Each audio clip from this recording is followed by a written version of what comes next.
नमस्कार। हामी KYC know your customer भन्ने टपिकमा छलफल गरिरहेका छौं। हामीले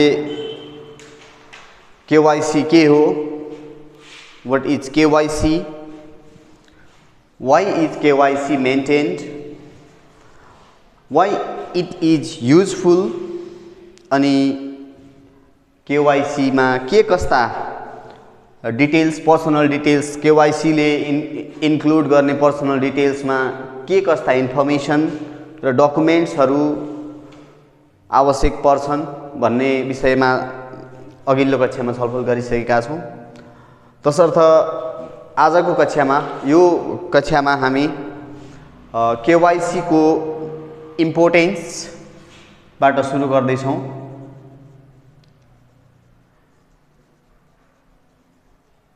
Importance of KYC, know your customer, KYC चाहिँ किन आवश्यक छ भन्ने विषयमा अहिले हामी छलफल गर्न लागिरहेका छौं। KYC को मिनिङ बाट पनि केही हदसम्म हामीले बुझेको हुनुपर्छ कि KYC नेपाल राष्ट्र बैंक को डाइरेक्टिभ र गाइडलाइन्स अनुसार नै बैंक तथा वित्तीय संस्थाहरूले विशेषतः क, ख र ग वर्गका ABC क्याटेगोरीका बैंक एन्ड फाइनान्शियल इन्स्टिट्युसनहरूले भर्नुपर्ने म्यान्डेटरी प्रावधान रहेको छ। र यो केवाईसी चाहिँ किन महत्त्वपूर्ण छ भन्दा KYC is the policy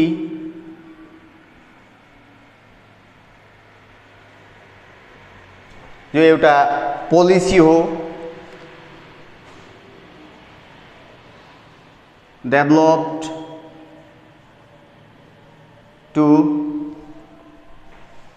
prevent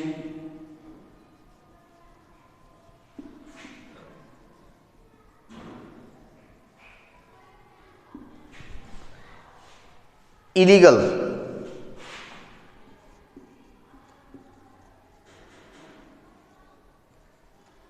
financial activities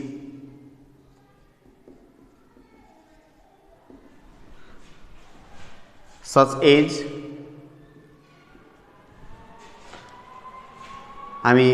theft, number 2 मा फाइनेन्शियल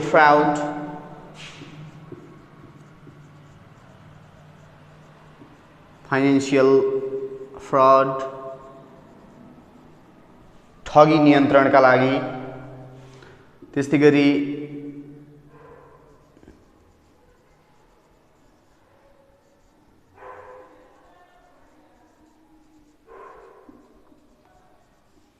मनी लन्ड्रिङ लाई प्रिभेन्ट गर्नका लागि, अनि टेरोरिस्ट फाइनेन्सिङ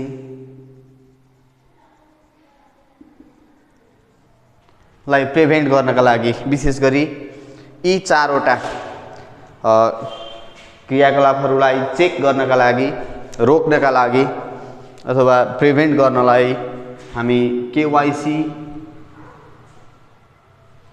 को महत्त्व छ भनेर बुझ्न सक्दछौं। र यसका अलावा KYC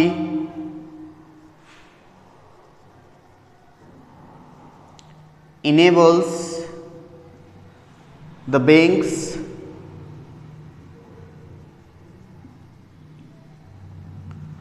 and financial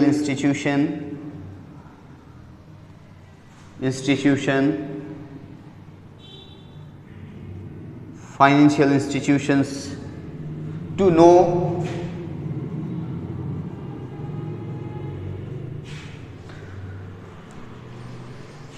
and understand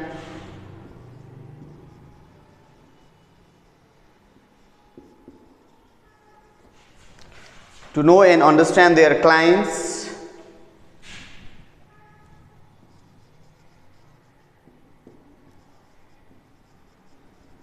better and help them to manage their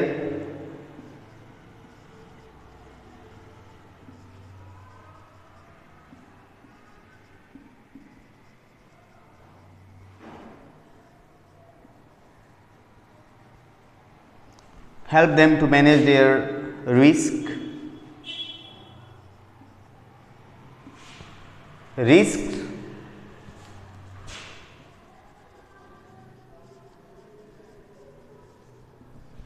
सावधानी का साथ संभावित वित्तीय जोखिमहरूलाई पत्ता लगाउन सहयोग गर्न सक्छन् बैंक तथा वित्तीय संस्थाहरूले आफ्ना ग्राहकहरूलाई। त्यस्तै गरी बैंक तथा वित्तीय संस्थाहरू आफै पनि त्यस्ता फाइनेन्शियल फ्रडहरूबाट मिसयुज हुन सक्छन् intentionally or unintentionally दुवै तवरले। So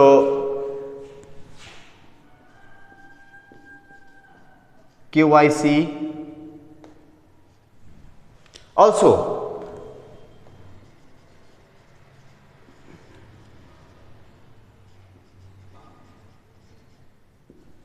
prevents the banks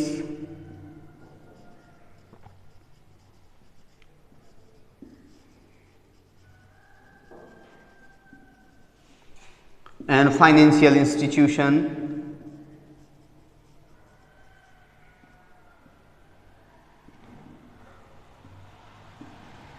from being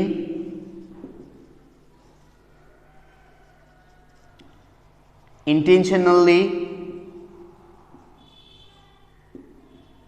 and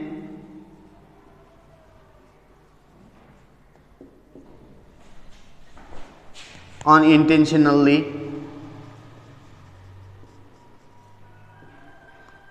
used। यसरी बैंक तथा वित्तीय संस्थाहरूलाई कुनै पनि गिरोहले क्रिमिनल ग्रुपले अथवा चाहिँ मनी लन्डरर्सहरूले मिसयुज गर्न सक्छन्, प्रयोग गर्न सक्छन्।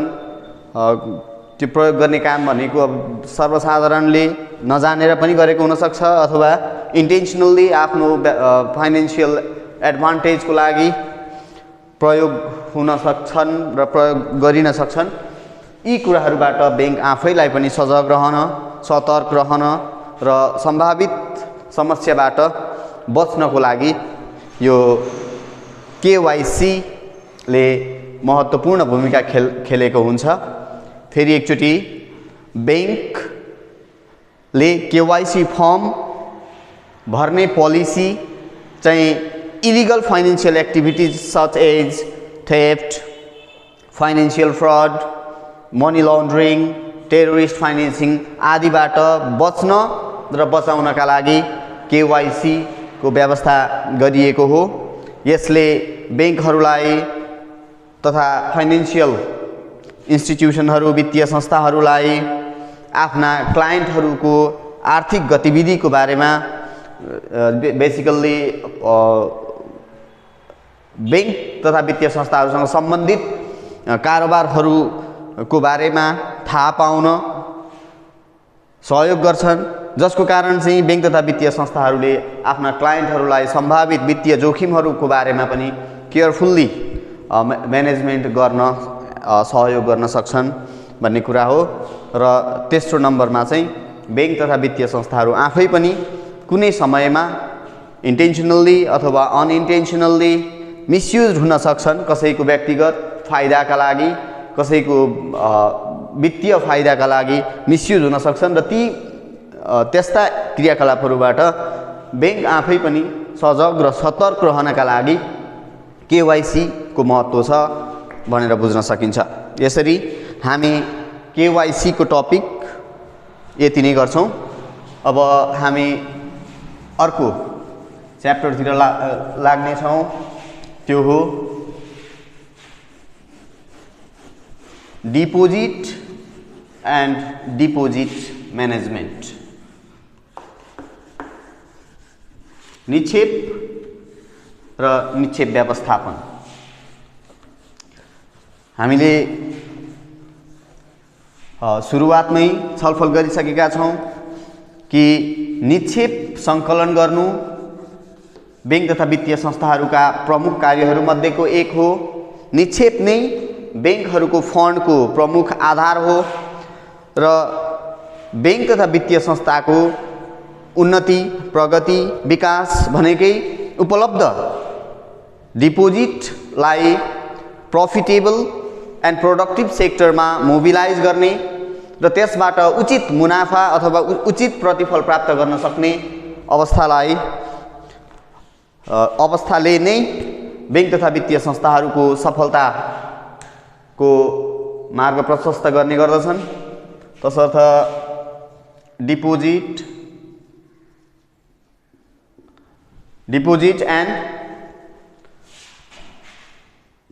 Deposits types and mobilisation.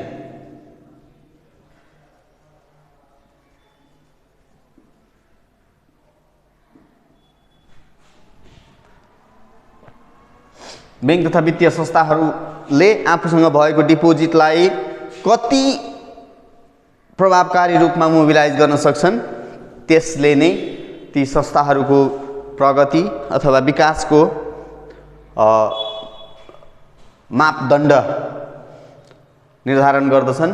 तसर्थ यो पनि एउटा हाम्रो लागि एउटा महत्त्वपूर्ण च्याप्टर हो। So deposit is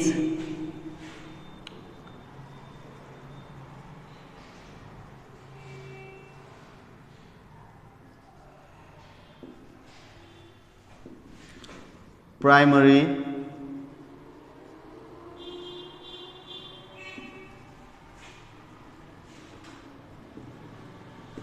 function of banks, especially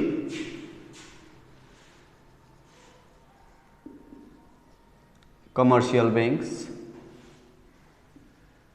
They accept deposit as the major function of them. Another thing is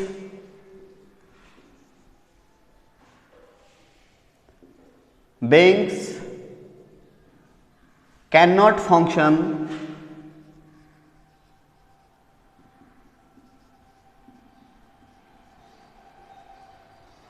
without deposits.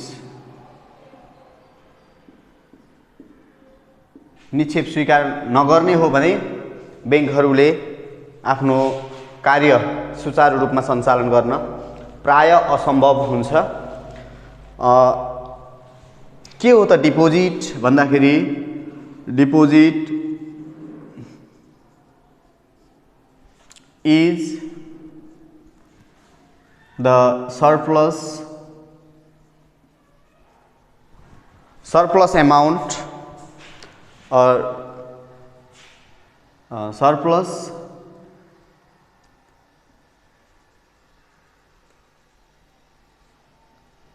amount of customers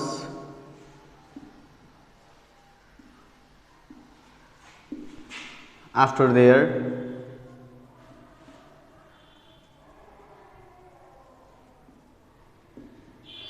consumption।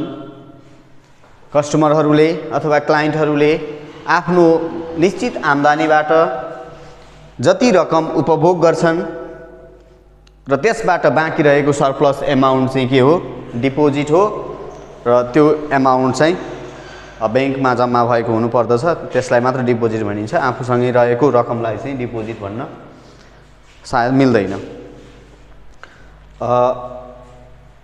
यो deposit it is a safekeeping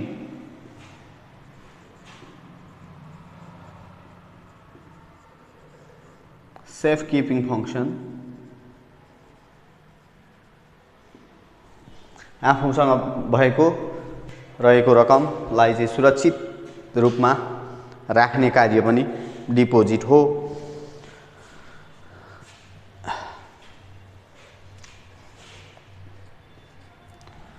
त्यसरी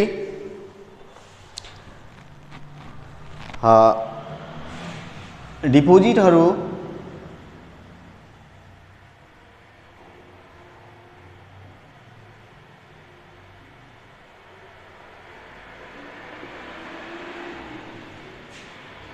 run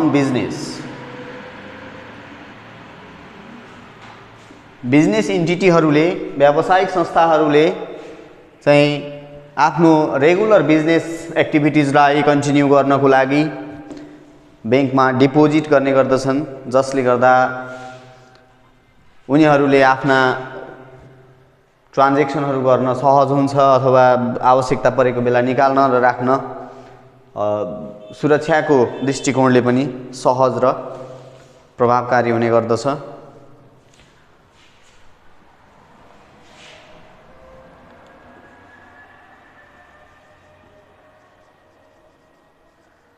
Banks on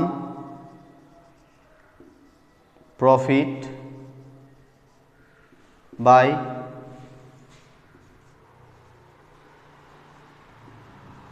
lending the deposit fund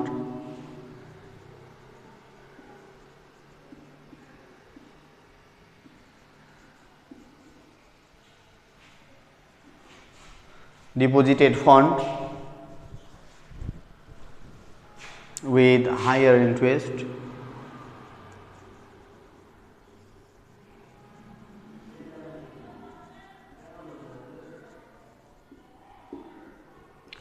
rate आफूले बचतकर्ताहरू अथवा निक्षेपकर्ताहरूलाई बैंकले प्रदान गर्ने ब्याज दर भन्दा बढी ब्याज दरमा लगानी गरेर आवश्यक पर्ने व्यक्ति तथा संस्थालाई ऋणको रूपमा प्रवाह गरेर नाफा आर्जन गर्ने गर्दछन्। विशेषतः डिपोजिट विभिन्न कारणले गर्न सकिन्छ। त्यसका कारणहरूमध्ये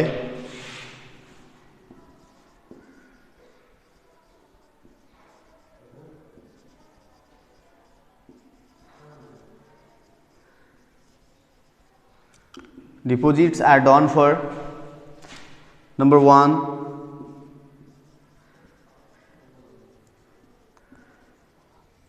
earning interest ब्याज प्राप्त गर्नका लागि ब्याज कमाउनका लागि गरिन्छ।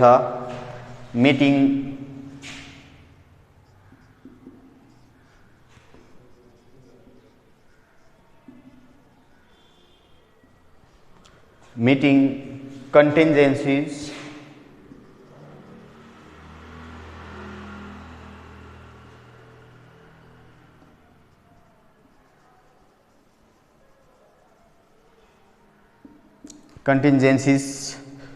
भन्नाले बैंक तथा वित्तीय संस्थाहरूले आफूले इन्स्योर गरेको अथवा आफूले प्रतिबद्धता जनाएको सेवा तथा सुविधा प्रवाह गर्न नसकेको खण्डमा आफ्ना ग्राहकहरूलाई केही निश्चित रकम एडिसनल्ली प्रदान गर्नुपर्ने गर्दछन्।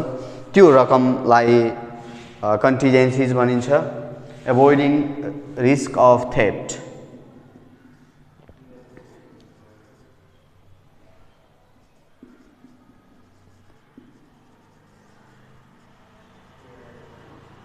रिस्क अफ थेफ्ट चोरीको जोखिम न्यूनीकरण गर्नका लागि पनि के गरिन्छ डिपोजिट गर्ने गरिन्छ। त्यस्तै गरी बैंक तथा वित्तीय संस्थाहरूले डिपोजिट गरेको रकम बापत निश्चित प्रतिशत ब्याज दर प्रदान गर्दछन्, तसर्थ यसले चाहिँ ग्राहकहरूलाई बचत गर्न अभिप्रेरित गर्दछन्।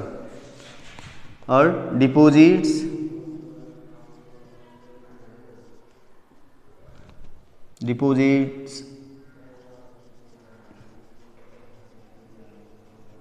encourage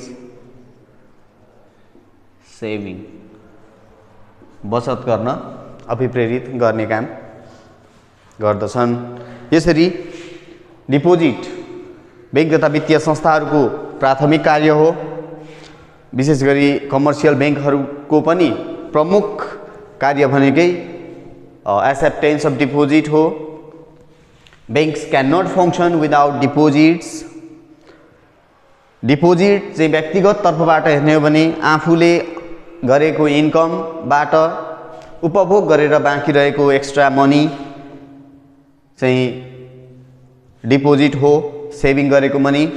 त्यसैगरी यो चाहिँ एउटा सेफ किपिङ अफ फन्ड हो अथवा सेफ किपिङ फङ्सन हो, सुरक्षित रूपमा राख्ने कार्य पनि हो। व्यावसायिक संस्थाहरूले आफ्ना day to day business activities सञ्चालन गर्नका लागि पनि डिपोजिट गर्ने गर्दछन्। किनभने कतिपय अवस्थामा बैंकिङ कारोबारहरू मात्रै एक्सेप्ट हुने अवस्था पनि रहन्छ। त्यसैगरी बैंकहरूले चाहिँ आफूले कम ब्याज दरमा प्राप्त गरेको डिपोजिटलाई बढी ब्याज दरमा ऋणको रूपमा प्रवाह गरेर आफ्नो आम्दानी बढाउने गर्दछन्। डिपोजिटहरू विशेष गरी ब्याज आर्जन गर्ने उद्देश्यले गरिन्छ। त्यस्तै गरी कन्टिन्जेन्सिज भनेर भन्छौँ। कुनै पनि अवस्थामा एडिसनल पेमेन्ट आफूले पूर्व शर्त अनुसार आफूले सेवा सुविधा दिन नसकेको खण्डमा बैंकहरूले एडिसनल एमाउन्ट प्रदान गर्ने गर्दछन् आफ्ना क्लाइन्टहरूलाई।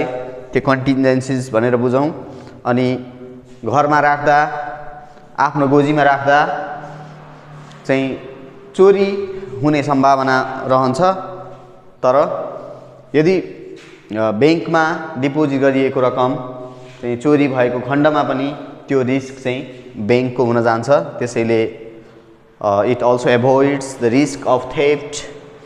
अनि it encourages saving due to the interest that banks and financial institutions provide to their depositors that encourages the depositors to save more and more money and earn more interest from there.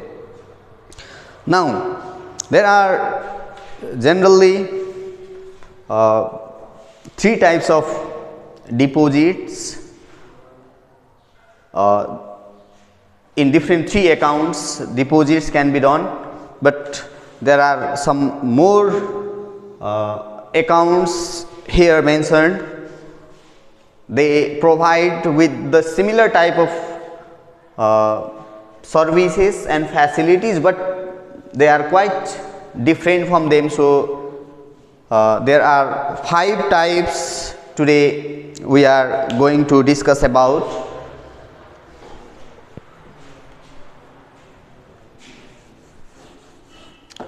Let me describe about the types of deposits now.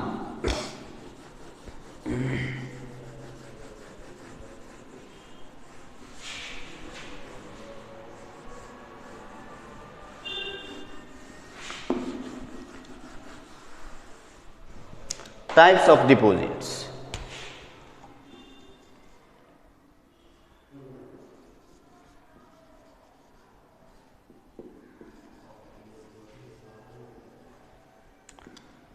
Deposit का प्रकारहरू।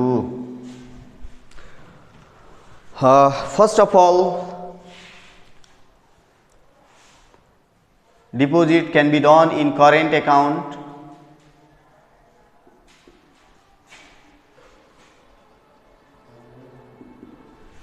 चल्ती खाता भन्छौँ हामी। यो चल्ती खातामा deposit गरे बापत डिपोजिटरले, निक्षेपकर्ताले कुनै पनि ब्याज प्राप्त गर्दैनन्। र यो खाता विशेष गरी generally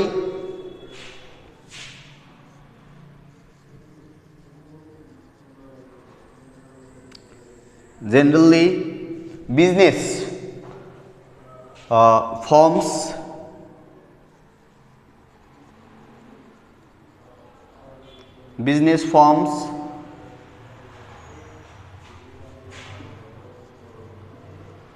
open this type of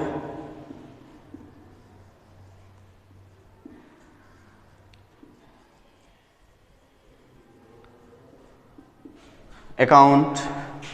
There is no interest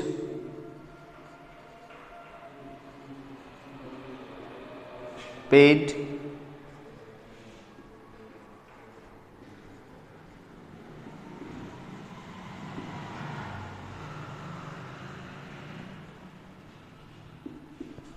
account, and generally no bar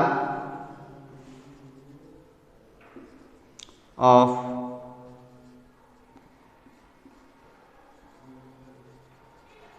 withdrawal and deposition. जति पटक डिपोजिट गरे पनि र जति पटक विथड्रल गरे पनि त्यहाँ चाहिँ कुनै लिमिटेसन हुँदैन।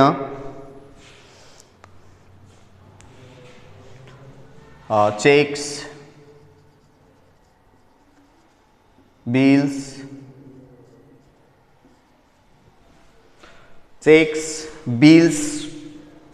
purchase facilities,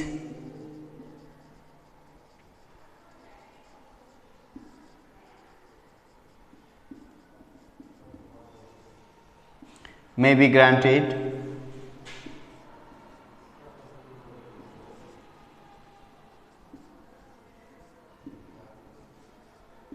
to the depositor under this account, and especially it deals with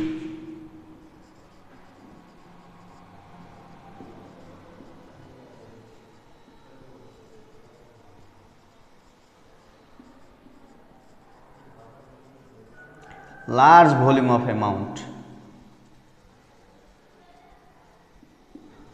ठूलो रकम सँग चाहिँ यसले डिल गर्ने गर्छ अथवा करेन्ट एकाउन्टमा प्राय ठूलो रकम राख्ने झिक्ने गरिन्छ भनेर बुझ्न सकिन्छ। यसरी हामीले करेन्ट एकाउन्टको बारेमा यसरी बुझौं। के हुन्छ? Generally the business firms open current accounts and no interest is paid for the amount deposited under current account. And there is no restrictions of deposition and withdrawal or its time, how many times to withdraw and how many times to deposit. There is no bar for this. No restrictions of number of transactions. अब दोस्रो टाइपमा, पहिलो टाइपमा current account हामीले छलफल गर्यौं। दोस्रोमा हामी सेभिङ एकाउन्ट,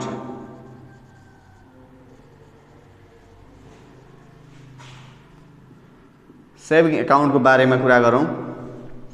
सेभिङ एकाउन्ट चाहिँ इन्डिभिजुअलले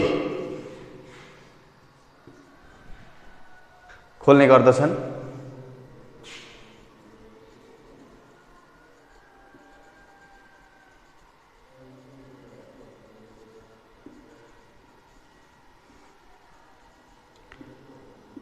individuals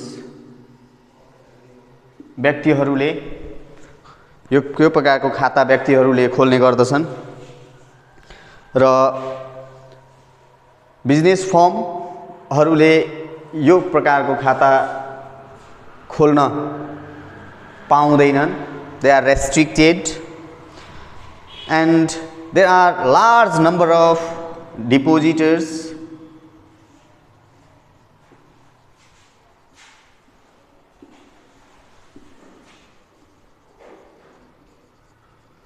large number of depositors are there, interest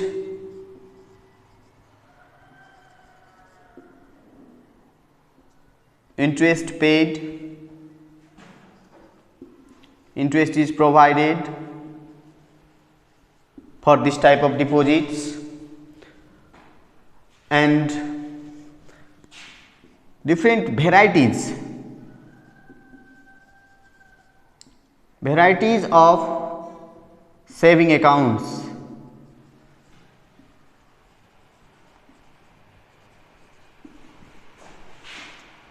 are introduced.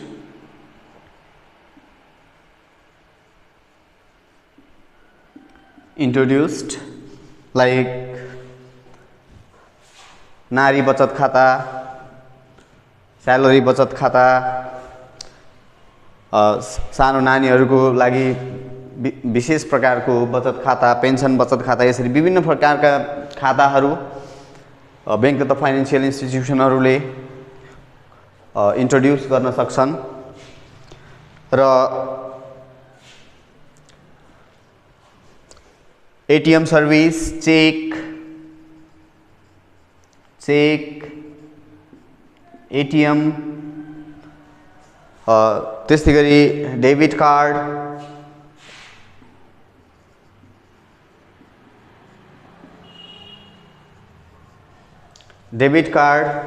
E banking, mobile banking,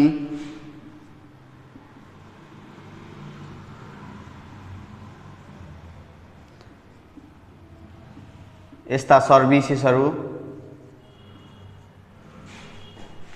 provided to the depositors by the bank. यसरी हामी दुई प्रकारका खाताहरू, पहिलो करेन्ट एकाउन्ट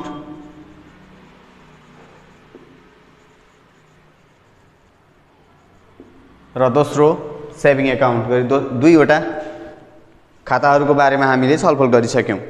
अब हामी तेस्रोमा फिक्स्ड एकाउन्टको बारेमा छलफल गरौं। चल्ती खाता, बचत खाता, अब फिक्स्ड एकाउन्ट, मुद्दती खाता। हामी नेपालीमा मुद्दती खाता भन्छौं। मुद्दती खातामा जम्मा गरिएको रकम पूर्व निर्धारित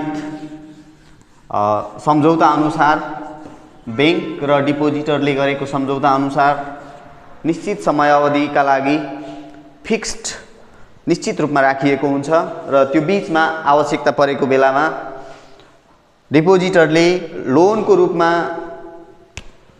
रकम प्राप्त गर्न सके तापनि आफ्नो रकम भने म्याचुरिटी अवधि भन्दा अगाडि निकाल्न सक्दैनन्। त्यसैले यो तेस्रो खाता फिक्स्ड एकाउन्ट, फिक्स्ड एकाउन्टको बारेमा चर्चा गरौं।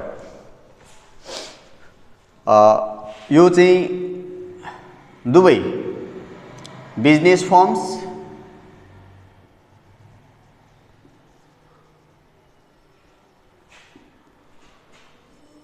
र इन्डिभिजुअल्स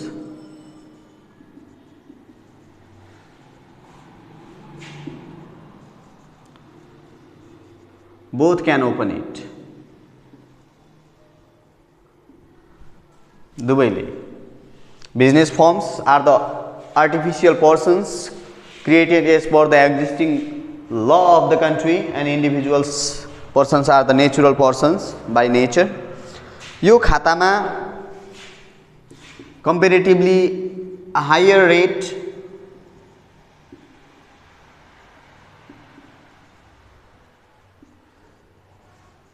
of interest हुने गर्दछ।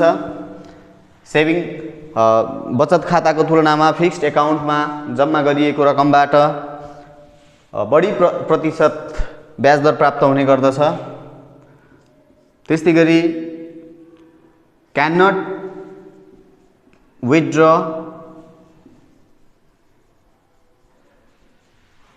बिफोर म्याचुरिटी पिरियड भन्दा अगाडि विथड्र गर्न पाइँदैन। बैंकले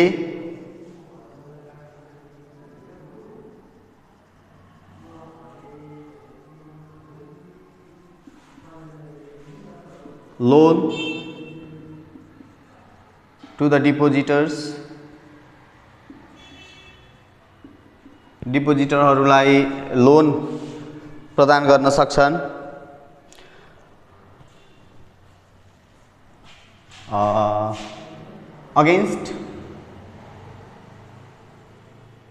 against the security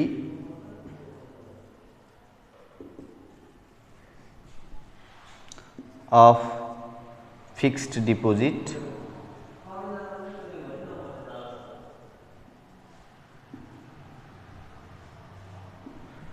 यसरी फिक्स्ड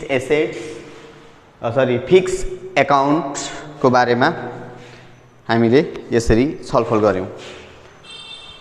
हस्त हामी यो भन्दा बाहेक कल डिपोजिट र मार्जिन डिपोजिट को बारेमा पनि छोटकरीमा छलफल गर्नेछौं। अहिलेलाई यति नै।